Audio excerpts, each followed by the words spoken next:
Olá, tudo bem com você? Seja bem-vindo a mais uma videoaula do nosso curso Algoritmos e Programação em Java. Vamos lembrar do modelo de John von Neumann? Vamos lá, qual a ideia do modelo de John von Neumann? Um modelo computacional no qual os nossos dispositivos computacionais dos dias de hoje, computador, tablet, smartphone, smartwatch, enfim, todo tipo de dispositivo que você pode imaginar são baseados.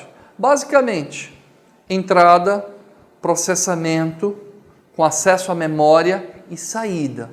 Então, na primeira parte do curso, eu fiz questão de explicar o conceito de variáveis. Por que variáveis? Porque quando a gente manipula a memória, a gente vai manipular a memória através de variáveis.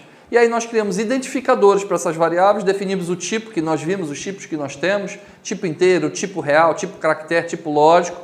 Depois, a gente cria os nossos algoritmos e transformamos em linguagem de programação, no caso, transformamos em linguagem Java. E aí a gente já está rodando nossos códigos iniciais aqui de programação. Já estamos começando a programar. Perfeito. Só que para a gente avançar nesse modelo, além de entender o conceito bem de memória e manipulação de memória através de variáveis, que nós já começamos a estudar, também temos que estudar o quê? As operações de entrada e saída. As operações de entrada e saída são fundamentais para qualquer coisa que a gente queira fazer em termos computacionais. Na hora que eu quero chamar um carro via aplicativo, eu não vou definir na entrada a minha origem, da onde eu estou partindo, e definir também no próprio aplicativo para onde eu quero ir. Então, isso são informações de entrada que eu estou passando para a aplicação, para ela processar, poder encontrar um taxista, um motorista de carro, enfim, o que seja, e me oferecer a corrida e traçar a rota que eu quero. Então eu tenho que ter o input de dados, eu tenho que ter essa entrada de dados. Se eu não tiver essa entrada de dados, fica muito complicado eu usar esse aplicativo de transporte, por exemplo. Então, no processo computacional, muitas das vezes você precisa dar a entrada de dados. Eu quero acessar um caixa eletrônico. Qual é a sua entrada de dados? Colocar um cartão, senha, ou usar o seu dedo indicador, aí ele pega as características do seu dedo identificador, característica biométrica, para você poder acessar a sua conta. Isso é uma entrada de dados. E qual é a saída? Eu realizei uma transferência, eu resgatei um dinheiro, imprimi um comprovante. O que aparece na tela e o que sai, por exemplo, impresso, são opções de saída. Perfeito? Então vamos ver na programação, quando a gente está começando a criar algoritmos, como é que a gente realiza operações de entrada e saída. Como é que a gente realiza essas operações de processamento, onde vai ficar toda a inteligência do negócio que a gente quer criar. Perfeito? Então vamos me acompanhar no slide e vamos ver passo a passo como é que a gente trabalha com essas operações. Vamos dar uma olhada. Então, uma maneira bem simples que eu pensei em mostrar o modelo computacional de John von Neumann é usando um celular. Foi a maneira mais simples que eu encontrei. Então, digamos que eu tenho um aplicativo para celular onde eu vou fazer uma entrada de dados, vai ser realizado um processamento através de um programa, de um software. Só recapitulando, o que é um programa? É um programa escrito numa linguagem de programação, no nosso caso estamos vendo aqui Java, onde anteriormente foi elaborado um algoritmo. E esse meu programa eu chamo de software, que roda num dispositivo computacional, aqui no caso o celular, e aí me gera uma saída. Por exemplo, no visor do celular, ele mostra a saída. Então, comando de entrada.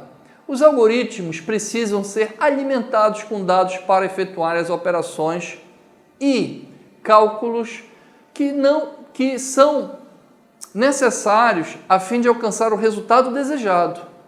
Para que o algoritmo possa receber os dados necessários a serem informados pelas pessoas, utiliza-se o comando leia variável. Então, voltando aqui, qual é a operação, qual é a instrução, qual é o comando para o meu algoritmo ler um dado? É leia e a variável, o identificador daquela variável. Esse é o comando de entrada, leia variável. Grave isso, a gente vai utilizar isso muito nos nossos códigos. Então, como é a sintaxe? A sintaxe algorítmica, como é que a gente representa isso no algoritmo? Bora dar uma olhada no slide. Depois que eu declarei as variáveis, definir, por exemplo, uma variável total inteiro, como é que eu entro com o valor, informo o valor dessa variável total? Seria leia total. Acabou. Aí o valor que eu informar, por exemplo, no teclado, ele vai guardar no espaço de memória identificado como total. Esse é o exemplo de uma operação de entrada. E como é que seria um comando de saída? para que o algoritmo possa mostrar os dados que calculou, como resposta ao problema que resolveu, adota-se o comando escreva variável. Voltando aqui comigo. Então, leitura, leia variável. Saída, escreva variável. Perfeito. Deu para entender? Essas são as operações básicas que nós vamos fazer em todos os nossos algoritmos. Praticamente em todos os nossos algoritmos. Estamos sempre fazendo várias operações de entrada, várias operações de saída e várias operações de processamento. Isso é a nossa programação. Isso são as nossas instruções, os nossos passos. Lembra do início, quando eu comecei aqui o curso? Organizar as ideias, organizar as instruções, organizar os passos que têm que ser feitos. Organizar a nossa lógica de programação é isso. Então, operações de entrada, processamento e saída. Precisa ser necessariamente nessa ordem? Não. Mas o comum é que seja essa ordem, entrada, processamento e saída, mas você mescla essa ordem conforme a sua necessidade, perfeito? E qual é a sintaxe do comando de saída? Vamos dar uma olhada no slide. A sintaxe é, depois de declarou a variável, escreva o nome da variável, no caso, escreva total. Então, se o valor de total foi entrado 78, na hora que você colocar escreva total, vai sair 78, perfeito? E blocos, o que é que vem a ser blocos? Blocos são uma área do teu algoritmo onde você coloca todas as suas instruções. Ou seja, a gente chama de blocos de instruções. E a gente separa esses blocos de instruções através de um comando de início e o comando de fim. Perfeito? No Java, quando nós formos pegar o nosso algoritmo e codificar em Java, esse início vai ser abre chaves, o fim vai ser fecha chaves. Perfeito? Então vamos dar uma olhada no slide como é que isso está estruturado. Então perceba o seguinte, que eu defino um algoritmo com nome, declaro constante, declaro variáveis, o comum é ter declaração de variáveis. Declaração de constante não é tão comum assim. E o que tiver dentro de início e fim, ou seja, todo tipo de ações de entrada, comandos de atribuição, entrada, processamento e saída, vão estar dentro desse meu bloco de informação delimitado por início e fim. Essa é a sintaxe que você tem que saber. Então, programar não foge disso. A questão é a quantidade de linhas que você vai ter dentro do seu bloco, a quantidade de blocos que você vai ter, porque dentro de um início e fim você pode ter vários inícios e fins também. Eu vou explicar isso mais adiante. Na outra unidade, na unidade 3, eu começo a explicar isso. Perfeito? Mas aqui, grave o seguinte, tem um bloco início, um bloco fim e todas as minhas instruções, todas as minhas operações de entrada, processamento e saída. Perfeito, é isso que eu preciso saber. Ok? Para poder avançar. E no Java, como é que é feito isso no Java? Como é essa definição de bloco em Java? Na verdade, o Java é um pouquinho diferente. Não existe a ideia de bloco. A ideia são classes. Classes que representam algum tipo de informação importante para nós.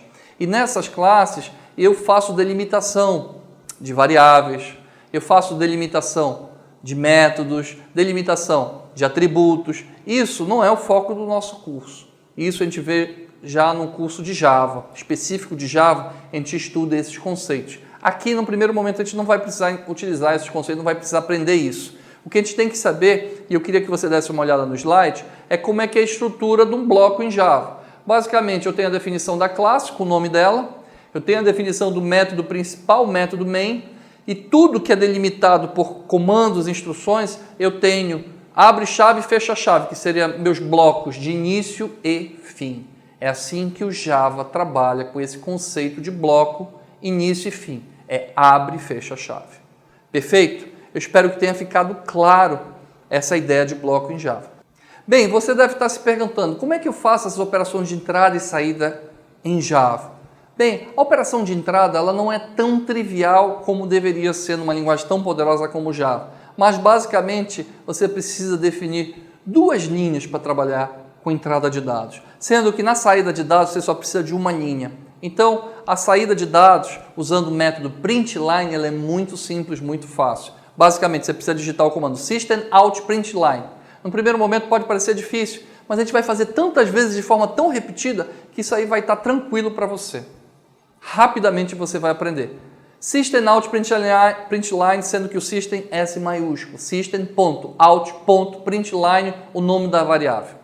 Conforme você pode ver aí no slide, essa é a sintaxe de impressão. E o que tiver dentro do parênteses é o que vai ser impresso. Um texto, o conteúdo da variável, mistura de texto com conteúdo de variável, nós vamos ver bastante isso. E a entrada de dados? Como é feita a entrada de dados?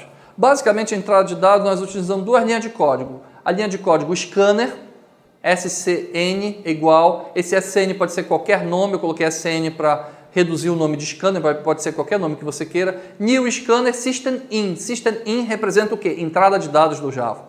E aí você cria suas variáveis e faz a leitura. Por exemplo, no código que está aí no slide, quando eu faço int n1, criei uma variável chamada n1 do tipo inteiro, que ela recebe de SN, que seria meu teclado, .nextInt. Ela vai receber o inteiro que você vai informar por teclado. Então, no primeiro momento pode parecer difícil, mas eu te garanto, não é difícil. Nós vamos fazer muito código e você vai se acostumar com o código que a gente vai criando. E tranquilamente, daqui em diante você já vai saber fazer sem ter que decorar qual é o comando. Já vai estar no sangue isso aí, já vai estar... Mentalmente você já pensou, eu quero fazer uma entrada, eu quero fazer uma saída, você já escreve essas linhas de código sem perceber. E no momento, a gente fazendo isso via console. Mais adiante, quando você avançar no curso, eu vou te mostrar como é que a gente faz isso via interface gráfica, a leitura de dados e a impressão de informações de uma maneira bem simples e bem tranquila. Mas eu vou deixar para fazer isso mais adiante, quando você já tiver mais expert em programação, perfeito? Só a título de informação, quando você quer imprimir algum tipo de informação, você pode especificar qual é o tipo de informação que você está querendo imprimir. E aí tem toda uma anotação que você tem que seguir. Então vamos dar uma olhada nessa anotação, que ela é importante na hora que a gente está fazendo a saída de dados. Vamos dar uma olhada. Os principais caracteres de formatação estão apresentados abaixo. Porcentagem C, quero mostrar um caractere simples. Porcentagem D, quero mostrar um decimal. Porcentagem E, quero mostrar um valor com notação científica. Porcentagem F, quero mostrar um valor real, que a gente chama de ponto flutuante. Porcentagem O, quero mostrar um valor em octal. Porcentagem S, quero mostrar um valor que é um conjunto de caracteres, uma frase. Porcentagem 1, decimal sem sinal. Porcentagem X, hexadecimal. E na hora de fazer a leitura dos dados, dos tipos primitivos, como um int, como um float, como um double, como é que eu faço a leitura via teclado? É basicamente next int para inteiro, next float para tipo real, next double também para tipo real, next para string. Veja, no primeiro momento você sempre vai ter que estar buscando as referências do nosso slide, do nosso material, para estar escrevendo o código. Mas à medida que a gente for avançando e à medida que a gente for escrevendo os códigos, isso vai ficar naturalmente simples para você fazer, perfeito? Essa questão de notação octal, hexadecimal, não se preocupe com isso aí. Isso, a título só de informação, a gente utiliza a notação decimal. Só que tem situações que você pode utilizar a notação binária, a notação octal, a notação hexadecimal. Isso não é o foco do nosso curso, eu não vou entrar nessa praia, não vou confundir a sua cabeça com isso. Mas o que eu quero dizer é que o Java trabalha com qualquer tipo de notação numérica que seja necessário. Perfeito? Então o que nós vamos fazer agora para entender bem esse conceito de entrada e saída de dados? Eu vou passar algoritmos, vamos discutir os algoritmos, vamos transformar os algoritmos em linguagem Java, vamos rodar esse código. Perfeito? Vem comigo, bora fazer esses códigos.